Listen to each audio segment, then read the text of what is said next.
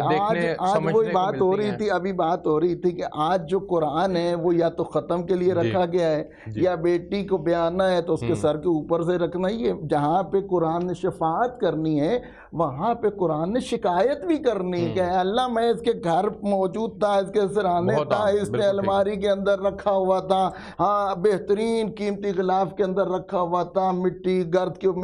میرے اوپر تھی، یا اللہ اس نے میری تلاوت نہیں کی۔ بالکل ٹھیک ہو گیا۔ ہمیں اس وقت سے بچنا ہے کہ کل کو ہماری شرمندگی نہ ہو۔ بھائی عادت بنانی چاہیے کہ یہ موقع ہے، ماہ سیام موقع ہے کہ ہاں اللہ تعالیٰ نے جو ہمیں اتنے زیادہ جو ہے دیکھتے ہیں نا، ہم سیل لگی ہوتی ہے، ہم لوگ سبھی بھاگتے ہیں اس طرح، تو یہ ماہ سیام میں جو یہ سیل لگی ہوئی ہے ہمیں بھاگنا چاہیے کہ نیکیاں کریں، قرآن کی طرف جائیں اور جو زیادہ نوافل کی طرف جائیں، واجبات جو ہیں جو پہلے چھوڑتے تھے وہ تو واجباً جو ہے ادا کرنے ہیں، آگے بڑھیں اور ان چیزوں کو جو ہے زیادہ اللہ تعالیٰ کا قرب حاصل کرنے کے لیے ہمیں کوشاں ہونی چاہیے۔ تو یہاں پہ ہمیں ضرورت ہے کہ ہم جو یہ موقع جو ہے اس کو، اور اللہ تعالیٰ یہاں پہ آئمہ کی یہ حدیث بلکہ رسول اللہ کا خود فرمان ہے کہ جس نے ماہ سیام کو پا لیا اور اس نے اپنے گناہوں کو، اس کے گناہ پھر باقی رہ گئے، اس سے بدترین شخص کوئی نہیں ہے۔ بالکل ٹھیک ہو گیا۔ میں آگے بڑھنا چاہوں گا اور مفتی صاحب کے پاس جاؤں گا۔ مفتی صاحب، چونکہ آپ بھی درس و تدریس سے ہیں اور قرآن پاک کو خصوصی طور پر آپ اس کے مختلف جگہوں پر لیکچر بھی دیتے ہیں، ہمارے اس پروگرام کا مقصد بھی بنیادی طور پر یہی ہے کہ لوگوں میں اویئرنیس پیدا ہو اور لوگ اپنی اصل سے جڑ جائیں۔ قرآن پاک، دین کی تعلیمات، یہ ہماری اصل ہے اور اس کی اویئرنیس پھیلانا یہ ہم پر لازم ہے۔ تو میں آپ سے جاننا چاہوں گا کہ اس وقت کتنا امپورٹنٹ ہے یہ بتانا، یہ پیغام یہاں سے جانا کہ قرآن پاک کی محض تلاوت کرنا یہ زیادہ ضروری ہے یا اس کو ترجمے کے ساتھ پڑھنا یہ زیادہ ضروری ہے، اور کتنا قرآن، کم از کم کتنا قرآن جو ہے وہ ہر مسلمان کے سینے کے اندر ہونا چاہیے؟ ہماری نئی نسلوں کو اس کو کتنا ٹائم دینے کی ضرورت ہے؟ اس کے اوپر روشنی ڈالیے گا۔ دیکھیے، قرآن کریم جو ہے وہ ہمارے لیے ضابطۂ حیات ہے، دستور حیات ہے،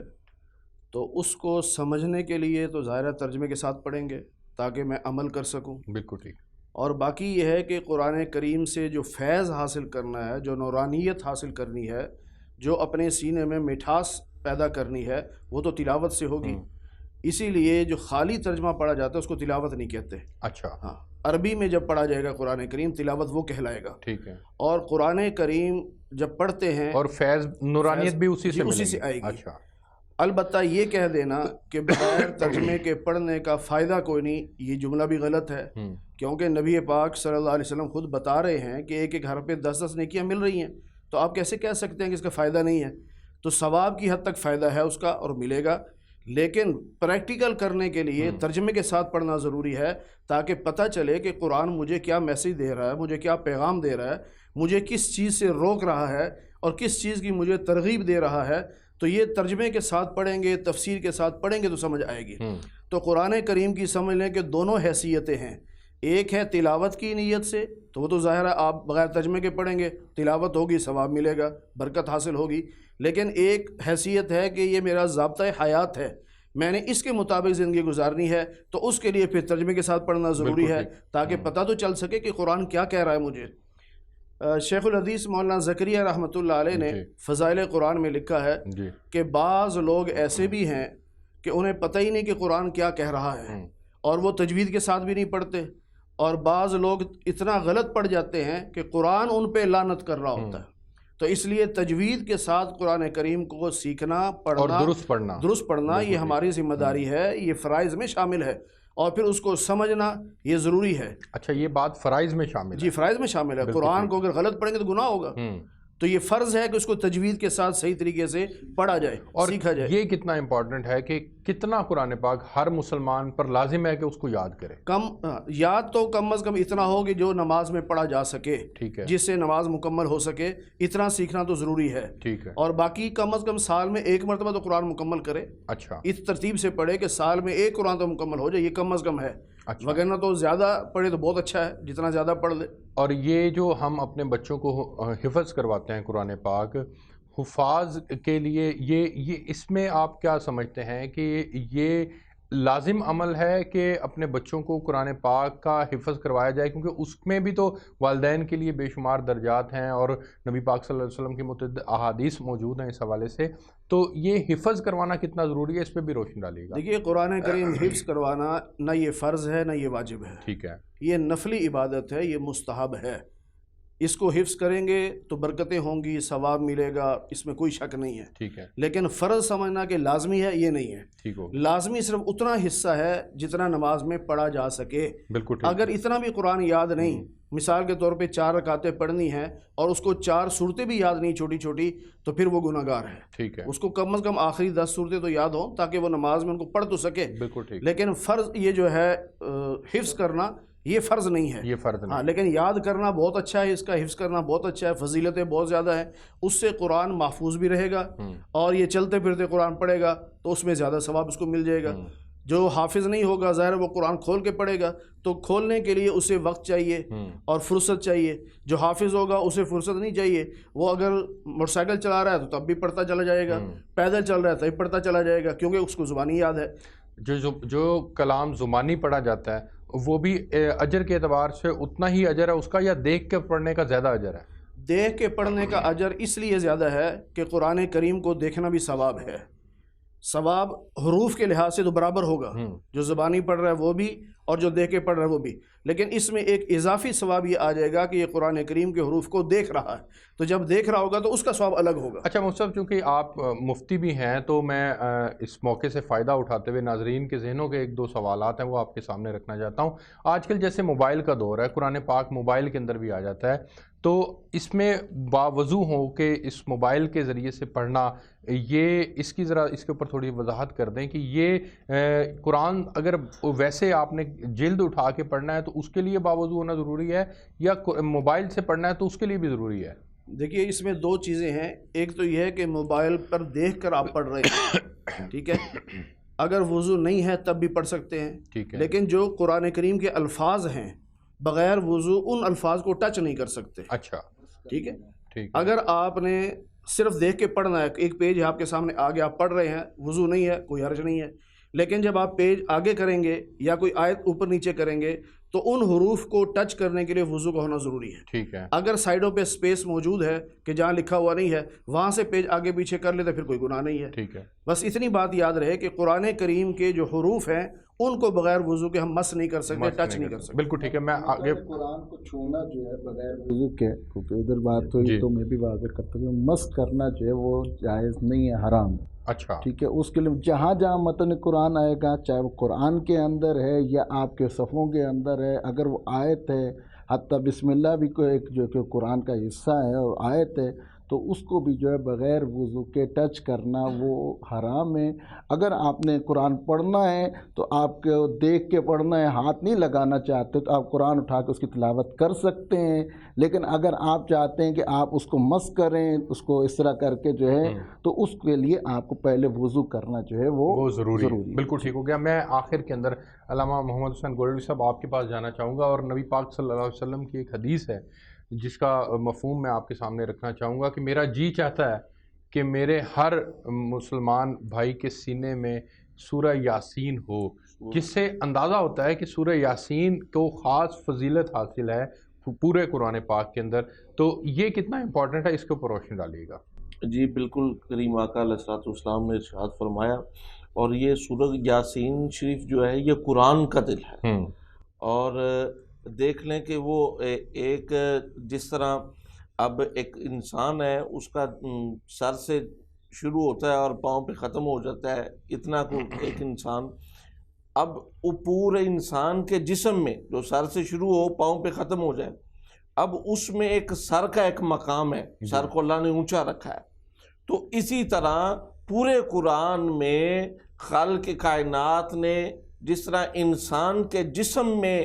پورے اعضاء میں سے اللہ نے سر کو ایک بلند مقام عطا فرمایا ہے، اسی طرح پورے قرآن میں سورہ یاسین شریف کو اللہ نے ایک بلند مقام عطا فرمایا ہے. اور نبی پاک صلی اللہ علیہ وسلم کی اس خواہش کو ہر مسلمان کو کوشش کرنی چاہیے کہ وہ پورا کرے.